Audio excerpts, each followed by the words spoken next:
Video शुरू करने से पहले जरा एक पल रुककर सोचिए, क्या हर जमीन सिर्फ मिट्टी और पत्थर का टुकड़ा होती है, या कुछ जमीनें ऐसी भी होती हैं जिनमें बीते जुल्मों की चीखें, अधूरी कहानियां और दबे हुए सच आज भी जिंदा रहते हैं सदैह। हम अक्सर मान लेते हैं कि समय सब कुछ मिटा देता है, लेकिन क्या हो अगर समय के नीचे दबी हुई यादें कभी मरती ही ना हो और सही मौके का इंतजार करती रहें बदला लेने के लिए। आज की यह कहानी कोई काल्पनिक डर नहीं है, बल्कि उस सच्चाई के बहुत करीब है जिसे लोग जानना नहीं चाहते। यह कहानी है एक ऐसी जमीन की जो बिक चुकी थी, नापी जा चुकी थी और जिस पर बड़े बड़े सपने खड़े किए जाने वाले थे। लेकिन उस जमीन ने खुद फैसला कर लिया था कि वह किसे अपनाएगी और किसे नहीं। यह कहानी है एक ऐसे इंसान की जिसने अपनी जिंदगी में कभी भूत प्रेत या आत्माओं पर भरोसा नहीं किया था, लेकिन एक रात ने उसके सारे विश्वास, उसका तर्क और उसकी समझ हमेशा के लिए तोड़ दी। अगायपुर की कहानी, जहां जमीन सिर्फ जमीन नहीं थी। नहीं सर, आप बिल्कुल भी टेंशन मत लीजिए, प्रोजेक्ट टाइम पर डिलीवर हो जाएगा। फोन के उस पार बॉस की आवाज में हल्की चिंता थी, लेकिन अनिमेश के आत्मविश्वास ने माहौल हल्का कर दिया। आज तक उनकी टीम ने कभी डिले नहीं किया था। कॉल खत्म होते होते उसने वही पुराना जुमला दोहराया, थैंक यू सर, आप लोग हम पर भरोसा करते हैं, उसी वजह से हम यहां तक पहुंचे हैं। फोन रखते ही ऑफिस के केबिन से आवाज आई, अनिमेश, बॉस ने अभी बुलाया है। अनिमेश फाइल समेटते हुए उठा और केबिन में दाखिल हुआ। आओ अनिमेश, बैठो। बॉस की आवाज सामान्य थी, लेकिन आंखों में एक अजीब सी गंभीरता झलक रही थी। तुम जानते हो, अगायपुर में हमारी नई ब्रांच खुल रही है। अगले हफ्ते से मोहनस टाउन कंस्ट्रक्शन शुरू होना है। मैं खुद जाता, लेकिन मुझे कल ही बेंगलोर निकलना पड़ रहा है, इसलिए चाहता हूं कि शुरुआती दिनों में तुम वहां रहो। अनिमेश ने बिना हिचक हामी भर दी। लेकिन एक बात है, बॉस ने कुर्सी से थोड़ा आगे झुकते हुए कहा, वहां के लोकल लेबर उस जमीन पर काम नहीं करना चाहते। खुलकर कुछ कहते नहीं, पर किसी को संस्कार की बात है। तुम पढ़े लिखे हो, अंधविश्वास में नहीं मानते, फिर भी सोच लिया, तुम जाओ, बात संभालो। अनिमेश मुस्कुरा दिया, सर आप चिंता मत कीजिए, मैं सब संभाल लूंगा। अगले दिन अगायपुर स्टेशन पर उतरते ही उसे एक अजीब सी खामोशी ने घेर लिया। स्टेशन छोटा था, भीड़ न के बराबर। ऑटो लेकर वह निमतला नाम के गांव की ओर बढ़ा। रास्ते में कच्ची सड़कें, खेत, सूखे तालाब और पुराने पेड़, सब कुछ ऐसा लग रहा था मानो समय यहां रुक गया हो। ऑटो से उतरते ही उसने फोन निकाला।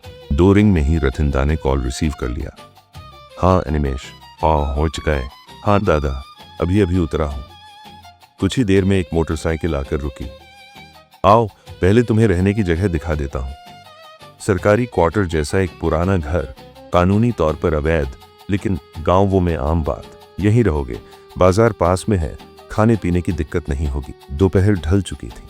अनिमेश ने तय किया कि आज बाजार में ही खा लेगा। वह जैन जैसे ही सड़क की ओर बढ़ा, अचानक एक बूढ़ी आवाज कानों में पड़ी, बाबू जरा रुकिए। सड़क किनारे खड़ा एक वृद्ध व्यक्ति, सफेद धोती, झुर्रीदार चेहरा, आंखों में अजीब सी चमक। आप शहर से आए हैं, उस पश्चिम वाली जमीन पर फैक्ट्री बनाने? अनिमेश चौंका। हाँ आप हो, लेकिन आपको कैसे पता? बूढ़ा आदमी पास आकर फुसफुसाया, भलाई के लिए कह रहा हूं, उस जमीन में हाथ मत डालिए, बड़ा बाबू छोड़ेंगे नहीं। कौन बड़ा बाबू? अनिमेश ने पूछा ही था कि पीछे से बाइक की आवाज आई। अरे अनिमेश, यहां क्या कर रहे हो? वह पलटा, रथिंदा। फिर उसने वापस देखा, वहां कोई नहीं था। सड़क खाली, न बूढ़ा आदमी, न कोई निशान। अनिमेश के शरीर में सिहरन दौड़ गई। रात को खाना खाकर वह जल्दी सो गया, लेकिन नींद के बीच, चले जाओ, इस जगह को छोड़ दो। आवाज भारी थी, डरावनी थी, नहीं तो मिट्टी तुम्हें निगल लेगी। हड़बड़ाकर उसकी आंख खुल गई। पसीना बह रहा था। वही चेहरा, वही बूढ़ा आदमी। सुबह चाय की दुकान पर रथिंदा के साथ बैठे बैठे अनिमेश ने पूछा, कल दोपहर तुमने मेरे पास किसी बूढ़े को देखा था? रथिंदा अचानक चुप हो गया। नहीं, तुम तो अकेले थे। हाँ, दूर से लगा तुम किसी से बात कर रहे हो। अनिमेश ने बात टाल दी। उस दिन लेबरों से बातचीत हुई, सबने साफ मना कर दिया। वो जमीन जिंदा है, मिट्टी सांस लेती है। शंकर नारायण बाबू वहां जाग रहे हैं कि दफा है। अनिमेश ने बाहर के मजदूर बुलाने का फैसला कर लिया, लेकिन उसके मन में डर की एक पतली लकीर खींच चुकी थी। उस रात उसे नींद नहीं आई। किसी अनहोनी की आशंका, जैसे तूफान से पहले की खामोशी। और तभी उसने तय किया वह आधी रात को खुद नाखुद आया, जमीन को देखने जाएगा। उस रात अनिमेष देर तक बिस्तर पर करवटें बदलता रहा। बाहर पूरा अगायपुर जैसे गहरी नींद में डूबा हुआ था, लेकिन उसके भीतर एक अजीब सी बेचैनी सांस ले रही थी। खिड़की से आती हवा में भी कुछ भारीपन था, जैसे हवा नहीं, कोई पुरानी यादें बह रही हों। बार बार उसके कानों में वही वाक्य गूंज रहा था, जो भी उस जमीन में कोदाल चलाएगा वह फिर कभी वहां लौटकर नहीं आएगा। वह खुद पर झुंझलाया। पढ़ा लिखा इंसान होकर भी इन बातों से डर जाना उसे अपने ही ऊपर शर्मनाक लग रहा था, लेकिन फिर भी मन का कोना मानने को तैयार नहीं था। उसके अनुभव ने उसे पहले भी चेताया था कि जब दिल बिना वजह घबराए तो अक्सर वजह सामने आ ही जाती है। आखिरकार उसने उठकर मोबाइल हाथ में लिया और कंपनी के मैनेजर श्यामल बाबू को फोन लगाया। इतनी रात को फोन करने में उसे झिझक हो रही थी, लेकिन बेचैनी इससे ज्यादा भारी थी। श्यामल बाबू ने नींद में डूबी आवाज में कॉल रिसीव किया। अनिमेष ने बिना भूमिका बांधे सीधे प्लॉट का पुरगाएगा पूरा विषय एड्रेस मांग लिया। दूसरी तरफ कुछ पल की खामोशी रही। फिर सवाल आया कि इतनी रात को एड्रेस क्यों चाहिए, लेकिन अनिमेष ने सिर्फ इतना कहा कि बहुत जरूरी है और बाद में सब समझा देगा। एड्रेस मिलते ही उसने फोन काटा, जैकेट पहनी और बिना किसी को बताए घर से बाहर निकल पड़ा। रात के 2:30 बज रहे थे। अगायपुर की गलियां सुनसान थीं, जैसे इंसानी आवाजों ने इस इलाके को अस्थायी रूप से छोड़ दिया हो। स्ट्रीट लाइट की पीली रोशनी में उसकी परछाई कभी लंबी हो जाती, कभी सिमट जाती, मानो खुद भी किसी अनदेखी चीज से डर रही हो। जैसे जैसे वह आगे बढ़ता गया, घर कम होते गए और खुला इलाका सामने आने लगा। कुछ दूरी पर पहुंचते ही उसके कदम अपने आप धीमे पड़ गए, क्योंकि सामने जो दृश्य था वह उसके दिमाग में बने किसी भी नक्शे से मेल नहीं खाता था। एक विशाल मैदान के बीचों बीच एक भव्य जमींदार हवेली खड़ी थी। ऊंचे खंभे, टूटी फूटी लेकिन शाही बालकनी और दीवारों पर उभरी हुई नक्काशी जो चांदनी में डरावनी परछाइयां बना रही थी। अनिमेष का दिल जोर जोर से धड़कने लगा। उसे साफ याद था कि दिन में यह कुछ भी नहीं था, सिर्फ खाली जमीन और झाड़ियां थीं। वो सोच ही रहा था कि शायद वह गलत जगह आ गया है, तभी उसने सामने हलचल देखी। हवेली के सामने 2 आकृतियां खड़ी थीं।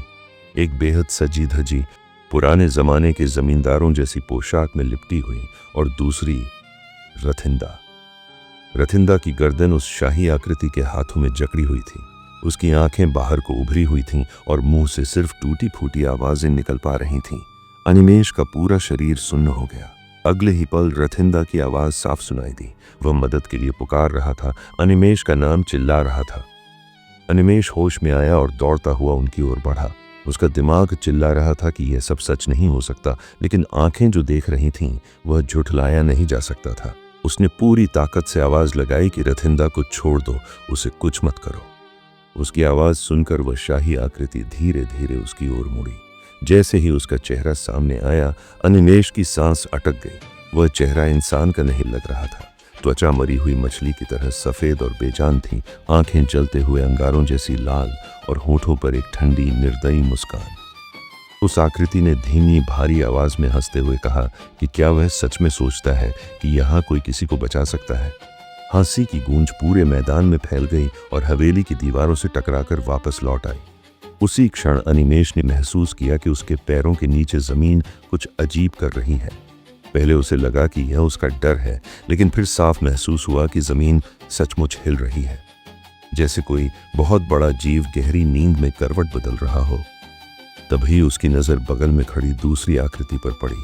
वह वही हितैषी, वही बूढ़ा आदमी था जिसने पहले दिन सड़क पर उसे रोका था। वही चेहरा, वही आंखें, लेकिन अब उसकी मौजूदगी में कोई इंसानी गर्माहट नहीं थी। बूढ़े ने अनिमेष की ओर देखा और बेहद शांत आवाज में कहा कि उसने पहले ही चेतावनी दी थी कि यह जमीन जिंदा है और जो इसे छेड़ेगा वह इसकी कीमत चुकाएगा। अनिमेष कुछ बोल पाता उससे पहले ही जमींदार ने रथिंदा को जोर से जमीन पर पटक दिया। जैसे ही रथिंदा का शरीर मिट्टी से टकराया, जमीन फटने लगी। मिट्टी के भीतर से काले सड़े हुए हाथ बाहर आने लगे, एक नहीं दर्जनों। वे हाथ रथिंदा के शरीर को जकड़ते चले गए। रथिंदा चीखता रहा, मदद के लिए गिड़गिड़ाता रहा, लेकिन उसकी आवाज धीरे धीरे मिट्टी के भीतर घुटती चली गई। अनिमेष आगे बढ़ना चाहता था, लेकिन उसके पैर जैसे जमीन में गड़ गए थे। डर ने उसके शरीर को जकड़ लिया था। जमींदार की आंखें और भी भड़क उठीं। उसने घोषणा की कि यह जमीन उसकी 7 पीढ़ियों की थी और लालची इंसानों ने उसे मारकर यहीं दफना दिया था। जो भी उसकी नींद को खोदेगा वह इसी मिट्टी का हिस्सा बनेगा। देखते ही देखते रथिंदा पूरी तरह जमीन में समा गया। आखिरी पल में सिर्फ उसका एक हाथ बाहर रह गया, जो कुछ सेकंड तड़पने के बाद मिट्टी के नीचे खिंच गया। मैदान में फिर से सन्नाटा छा गया, ऐसा सन्नाटा जो कानों में सीटी की तरह बज रहा था। अनिमेष घुटनों के बल जमीन पर गिर पड़ा। उसका दिमाग सुन्न था, आवाज गले में अटक गई थी। जमींदार धीरे धीरे उसके सामने आया और उसे ऊपर से नीचे तक देखते हुए बोला कि वह पढ़ा लिखा है, इसलिए उसे एक मौका दिया जा रहा है। लेकिन चेतावनी साफ थी, भोर होने से पहले उसे इस इलाके को छोड़ देना होगा, क्योंकि हर जमीन बिकाऊ नहीं होती और कुछ जमीनें सिर्फ यादों और लाशों की होती हैं। इन शब्दों के साथ ही अनिमेष की आंखों के सामने अंधेरा छा गया और वह जमीन पर गिर पड़ा। जब अनिमेष को होश आया तो उसे लगा जैसे वह किसी गहरे अंतहीन अंधेरे से वापस खींचकर बाहर लाया गया हो। उसकी आंखें भारी थीं और सिर में ऐसा दर्द हो रहा था मानो किसी ने भीतर से कसकर जकड़ रखा हो। कुछ पल तक वह समझ ही नहीं पाया कि वह कहाँ है। चारों ओर फैली ठंडी हवा और मिट्टी की गंध ने धीरे धीरे उसकी स्मृति को लौटाया। उसने करवट लेकर उठने की कोशिश की, लेकिन शरीर ने उसका साथ नहीं दिया। ऐसा लग रहा था जैसे डर अब भी उसकी हड्डियों के भीतर जमा हुआ हो। धीरे धीरे उसने आंखें पूरी तरह खोली। उसके सामने वही खुला मैदान था, लेकिन अब वहां न तो वह भव्य जमींदार हवेली थी, न ही कोई इंसानी आकृति। चारों तरफ सिर्फ सूखी घास, झाड़ियां और हल्की धुंध फैली हुई थी। कुछ दूरी पर एक टूटा फूटा पत्थर खड़ा था जिस पर काई जमे हुई थी। अनिमेष ने लड़खड़ाते हुए उठकर उस पत्थर के पास जाकर देखा। उस पर पुराने, लगभग मिट चुके अक्षरों में लिखा था, शंकर नारायण जमींदार हवेली। यह पढ़ते ही उसके शरीर में एक बार फिर सिहरन दौड़ गई। अब उसे यकीन हो चुका था कि जो कुछ उसने देखा था वह सपना नहीं था।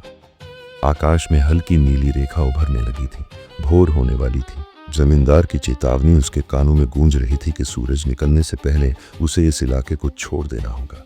अनिमेष ने इधर उधर देखा जैसे रथिंदा का कोई निशान मिल जाए, लेकिन मैदान में न तो कोई गड्ढा था और न ही किसी संघर्ष के चिन्ह। सब कुछ सामान्य लग रहा था, जैसे कुछ हुआ ही न हो। यही सामान्यता उसे और ज्यादा डरावनी लग रही थी। वह जान खातिर चेतालता था कि कुछ सचमुच हुआ है, भले ही दुनिया उसे नकार दे। किसी तरह अपने पैरों को घसीटते हुए वह वापस गांव की ओर चला। रास्ते में उसे कोई नहीं मिला, जैसे पूरा इलाका उसकी मौजूदगी से बेखबर था। जब वह अपने अस्थायी घर पहुंचा तब तक सूरज की पहली किरणें निकल चुकी थीं। उसने बिना कुछ सोचे समझे अपना सामान समेटा, कपड़े ठीक से मोड़े भी नहीं, बस बैग में ठूंस दिए। उसके दिमाग में सिर्फ एक ही बात थी, ये जगह छोड़नी है, और वह भी तुरंत। घर से निकलते वक्त उसकी नजर दीवार पर लगी घड़ी पर पड़ी। समय सुबह के 5 बज रहे थे। इतनी जल्दी किसी को ढूंढना मुश्किल था, लेकिन उसने जोखिम नहीं लिया। पैदल ही स्टेशन की ओर चल पड़ा। रास्ते में वह हर मोड़ पर पीछे मुड़कर देख रहा था, जैसे कोई उसे देख रहा हो या बुला रहा हो, लेकिन उसके पीछे सिर्फ खाली सड़कें और सुबह की हल्की धुंध थी। स्टेशन पहुंचते पहुंचते सूरज पूरी तरह निकल चुका था। पहली ट्रेन का इंतजार करते हुए वह प्लेटफॉर्म की बेंच पर बैठ गया। वहां बैठे कुछ लोग उसे सामान्य नजरों से देख रहे थे। किसी को अंदाजा भी नहीं था कि यह आदमी रात भर मौत और मिट्टी के बीच खड़ा रहा है। जब ट्रेन आई और वह उसमें बैठा, तब जाकर उसके भीतर का तनाव थोड़ा ढीला पड़ा। ट्रेन के चलने के साथ ही अगायपुर धीरे धीरे उसकी आंखों से ओझल होने लगा। शहर लौटने के बाद अनिमेष ने सीधे ऑफिस जाने की हिम्मत नहीं की। वह अपने कमरे में बंद हो गया। कई घंटों तक वह बस बैठा रहा, दीवार को घूरता रहा और हर पल उस रात के दृश्य उसकी आंखों के सामने तैरते रहे। रथिंदा का चेहरा, जमींदार की जलती आंखें और मिट्टी से निकलते सड़े हुए हाथ, सब कुछ जैसे दिमाग पर स्थायी रूप से दर्ज हो चुका था। शाम होते होते उसने खुद को संभाला और कंपनी के मैनेजर श्यामल बाबू को फोन किया। आवाज भारी थी, लेकिन उसने पूरी घटना संक्षेप में बता दी। दूसरी तरफ काफी देर तक चुप्पी रही। फिर श्यामल बाबू ने गहरी सांस लेकर कहा कि अगायपुर वाला प्रोजेक्ट अब बंद कर दिया गया है। जमीन को लेकर पहले भी कुछ कानूनी और लोकल समस्याएं सामने आई थीं, लेकिन इतनी भयानक कहानी किसी ने नहीं बताई थी। रथिंदा के बारे में पूछने पर अनिमेष चुप हो गया। जानता था कि इस सवाल का कोई ऐसा जवाब नहीं है जिसे दुनिया स्वीकार कर सके। कुछ दिनों बाद खबर आई कि रथिंदा लापता है। पुलिस ने खोजबीन की, लेकिन कोई सुराग नहीं मिला। गांव वालों ने बस इतना कहा कि उसने गलत लोगों के साथ गलत जमीन का सौदा किया था। किसी ने खुलकर कुछ नहीं कहा, लेकिन सबके चेहरे पर एक अनकहा डर साफ दिखाई दे रहा था। धीरे धीरे मामला ठंडा पड़ गया, जैसे हर दूसरा रहस्य समय की परतों में दब जाता है। समय बीतता गया। महीनों बाद भी अनिमेष को रात में नींद से चौंक कर उठ जाना आम बात हो गई।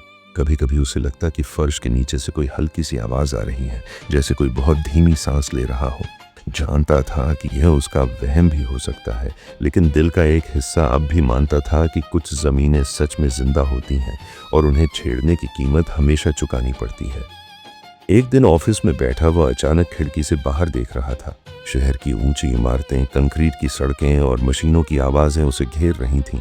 तभी उसके दिमाग में जमींदार के आखिरी शब्द गूंजे, हर जमीन बिकती नहीं। वह समझ गया कि यह कहानी सिर्फ एक भूतिया घटना नहीं थी, बल्कि एक चेतावनी थी उन सब के लिए जो मुनाफे के चक्कर में इतिहास और इंसानियत को रौंद दे रहे हैं।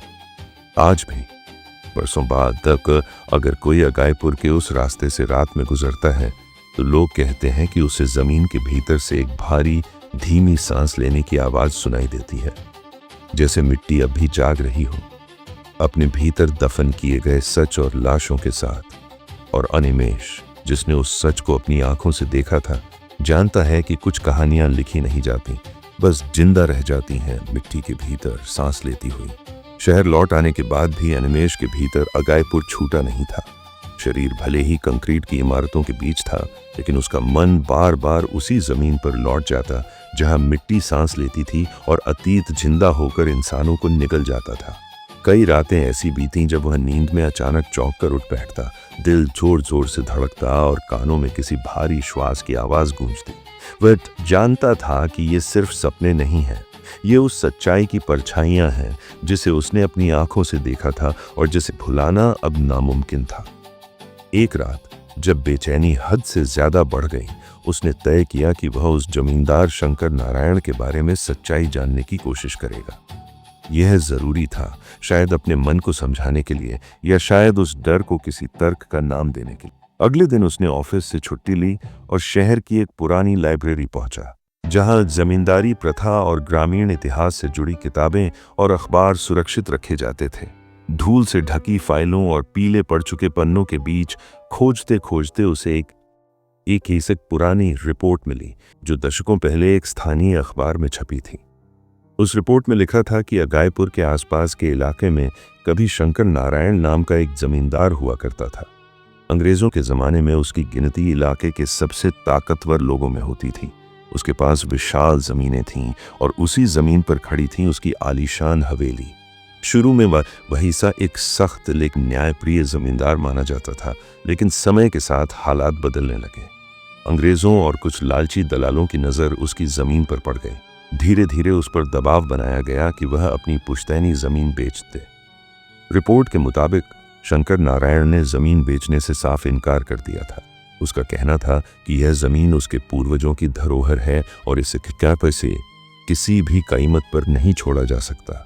यही इनकार उसकी मौत की वजह बना। एक रात जब पूरा इलाका सो रहा था, कुछ लोगों ने मिलकर उसकी हवेली में आग लगा दी। आग इतनी भयानक थी कि हवेली का एक बड़ा हिस्सा जलकर गिर पड़ा। सुबह जब लोग पहुंचे तो शंकर नारायण का शव उसी जमीन में आधा दबा हुआ मिला। आधिकारिक तौर पर इसे हादसा बताया गया, लेकिन गांव वालों के बीच सच्चाई कुछ और ही थी।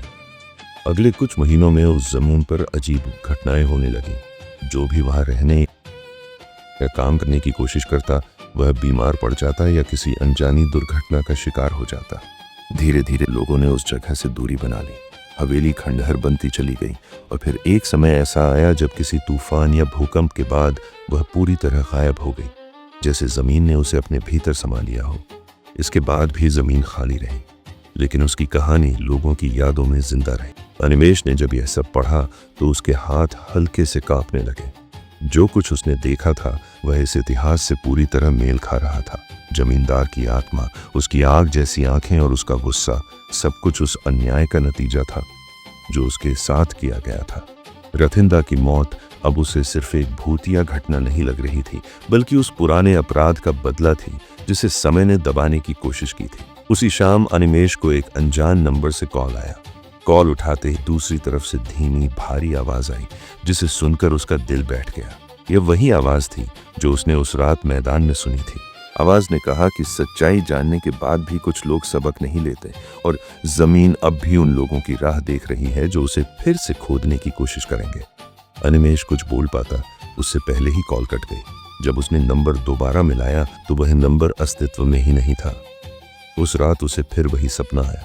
उसने देखा कि अगाईपुर का पूरा इलाका धीरे धीरे जमीन में धंस रहा है। घर, सड़कें, पेड़, सब कुछ मिट्टी के भीतर समा रहा है और नीचे से वही भारी सांसों की आवाज आ रही है। जमींदार की आकृति धुएं की तरह उभरती है और कहती है कि इंसान जितना भी आगे बढ़ जाए वह मिट्टी से ऊपर नहीं उठ सकता। मिट्टी ही उसका अंतःस्थिर है। सुबह उठकर अनिमेष ने एक बड़ा फैसला लिया। उसने कंपनी के उच्च अधिकारियों को एक विस्तृत रिपोर्ट भेजी जिसमें उसने न सिर्फ उस जमीन से जुड़ी कानूनी और लोकल समस्याओं का जिक्र किया बल्कि अपने अनुभवों को भी स्पष्ट शब्दों में लिखा। उसने यह साफ कर दिया कि वह इस प्रोजेक्ट का हिस्सा अब किसी भी हाल में नहीं बनेगा। रिपोर्ट भेजने के बाद उसे हल्का महसूस हुआ, जैसे उसने अपने भीतर दबे डर को बाहर निकाल दिया हो। कुछ ही दिनों में कंपनी ने आधिकारिक तौर पर अगाईपुर प्रोजेक्ट को हमेशा के लिए रद्द करने की घोषणा कर दी। यह खबर सुनकर अनिमेष को राहत मिली, लेकिन डर पूरी तरह गए थे इत्तेफाक में नहीं। वो जानता था कि कहानी यहीं खत्म नहीं होती। कुछ सच्चाइयां सिर्फ एक जगह तक सीमित नहीं रहती, वे चेतावनी बनकर फैलती हैं। समय के साथ अनिमेष की जिंदगी सामान्य होती चली गई, लेकिन हर बार जब वह किसी नए प्रोजेक्ट की फाइल खोलता और किसी जमीन का नक्शा देखता तो उसके मन में वही सवाल उठता, क्या यह जमीन भी कभी किसी की रही होगी? क्या यहां भी कोई कहानी दबी होगी? अब वह पहले जैसा लापरवाह प्रोफेशनल नहीं रहा था। उसने सीख लिया था कि तरक्की की कीमत कभी कभी इंसान की आत्मा से भी वसूली जाती है। अगाईपुर की जमीन आज भी खाली पड़ी है। लोग कहते हैं कि वहां घास भी अजीब ढंग से उगती है, जैसे किसी के सीने पर उगी हो। रात के सन्नाटे में अगर कोई बहुत ध्यान से सुने तो उसे मिट्टी के भीतर से एक गहरी थकी हुई सांस सुनाई देती है। यह सांस उस जमींदार की नहीं बल्कि उस जमीन की है जो अब भी अपने साथ हुए अन्याय को याद रखे हुए है और आने वालों को चेतावनी देती रहती है। कि नहीं बल्कि उस जमीन की है जो अब भी अपने साथ हुए अन्याय को याद रखे हुए है और आने वालों को चेतावनी देती रहती है। समय धीरे धीरे आगे बढ़ता रहा, लेकिन अनिमेष के भीतर कुछ हमेशा के लिए बदल चुका था। अगाईपुर की उस जमीन ने सिर्फ एक इंसान की जान नहीं ली थी, उसने अनिमेष के भीतर बैठे उस तर्कवादी, बेपरवाह इंसान को भी खत्म कर दिया था जो हर चीज को सिर्फ फाइल, नक्शे और मुनाफे के नजरिए से देखता था। अब वह जान चुका था कि कुछ जगह सिर्फ जमीन नहीं होती, वे इतिहास होती हैं, पीड़ा होती हैं और कभी कभी सजा भी होती है। ऑफिस की चमक दमक, मीटिंग्स और डेडलाइनों के बीच भी उसका मन अक्सर उसी खुले मैदान में भटक जाता जहां एक रात उसने मिट्टी को सांस लेते हुए महसूस किया था। कई महीनों बाद एक दिन उसे पता चला कि अगाईपुर में किसी दूसरी कंपनी ने उसी जमीन को खरीदने की कोशिश की थी। सर्वे टीम वहां पहुंची, मशीनें आईं, लेकिन 2 ही दिनों में सब कुछ बंद हो गया।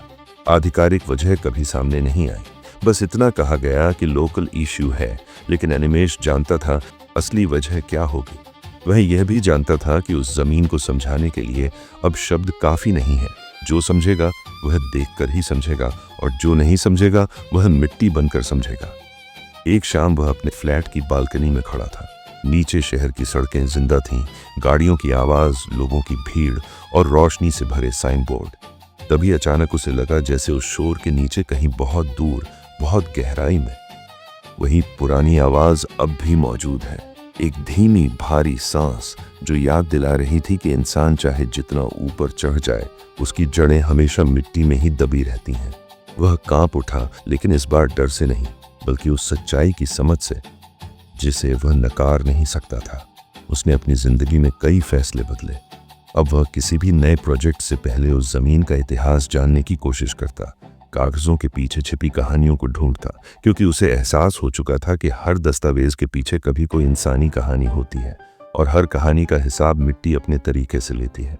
उसके सहकर्मी उसे ज्यादा संवेदनशील कहने लगे थे, लेकिन उसे इससे कोई फर्क नहीं पड़ता था। वह जानता था कि संवेदनशील होना कमजोरी नहीं, चेतना है। कभी कभी रात में उसे वही बूढ़ा आदमी सपने में दिखता, इस बार चेतावनी देने के लिए नहीं बल्कि दूर से देखकर सिर हिलाने के लिए, जैसे यह कह रहा हो कि अब वह समझ गया है। जमींदार शंकर नारायण की आकृति भी अब डरावनी नहीं लगती थी। वह अब एक क्रोधित की न्याय का प्रतीक लगती थी, जो अपनी जमीन और अपनी कहानी की रक्षा कर रही थी। अनिमेष समझ चुका था कि उस रात उसे जिंदा छोड़ा जाना कोई संयोग नहीं था। उसे इसलिए छोड़ा गया था ताकि वह यह कहानी आगे पहुंचा सके। आज भी अगायपुर के लोग रात में उस रास्ते से जाने से बचते हैं। कहते हैं कि चांदनी रात में वहां जमीन थोड़ी नम लगती है, चाहे बारिश न हुई हो। कुछ लोगों ने दावा किया है कि उन्होंने वहां किसी पुराने घर की परछाई देखी है जो पल भर में गायब हो जाती है। और कुछ ने यह भी कहा है कि अगर कोई बहुत देर तक उस जगह खड़ा रहे तो उसे लगेगा जैसे जमीन उसके पैरों के नीचे धड़क रही हो, बिल्कुल किसी दिल की तरह। यह कहानी सिर्फ एक जगह की नहीं है, यह हर उस जमीन की कहानी है जिस पर कभी जोर जबरदस्ती हुई हो, हर उस इंसान की कहानी है जिसकी आवाज दबा दी गई हो। ये कहानी हमें याद दिलाती है कि तरक्की और लालच के बीच एक महीन रेखा होती है और जो उस रेखा को पार करता है उसे मिट्टी खुद रोक लेती है, क्योंकि सृष्टि जितनी पुरानी है उतनी ही याददाश्त भी रखती है। अगर आप आज रात कभी किसी सुनसान रास्ते से गुजरें और अचानक आपको लगे कि आपके पैरों के नीचे की जमीन जिंदा है, तो रुककर जरूर सोचना। शायद वह आपको भी वही चेतावनी दे रही हो जो अनिमेष को दी गई थी। हर जमीन बिकाऊ नहीं होती और हर कहानी दफन होकर भी खत्म नहीं होती। और दोस्तों, अगर आपको ये कहानी पसंद आई हो, अगर इस कहानी ने आपके भीतर भी कहीं डर, जिज्ञासा या सोच पैदा की हो, तो वीडियो को लाइक ज़रूर करें और ऐसे ही सच्ची, डरावनी और रहस्यमयी कहानियों के लिए हमारे चैनल को सब्सक्राइब करना न भूलें। आपकी एक लाइक और एक सब्सक्रिप्शन हमें ऐसी ही और कहानियाँ आप तक पहुँचाने की ताकत देती है। अगली कहानी में फिर मुलाकात होगी एक नए डर, एक नए रहस्य और एक नई चेतावनी के साथ।